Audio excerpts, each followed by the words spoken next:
siitä, että radan 8 Lauri Hietaharju ei starttaa juoksuun ollenkaan.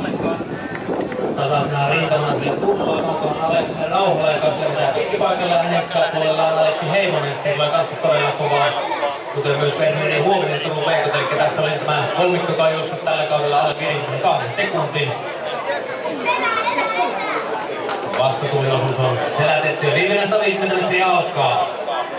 Näyttää siltä, että radan 4 Aleksi Heimonen tulee sieltä kotikulta valtion loppuun aukeaa. Hän johtaa sitten sitä tuolta Miljoona Verneri Huovinen.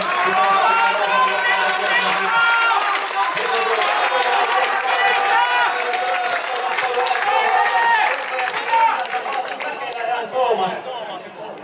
Hyvä erä.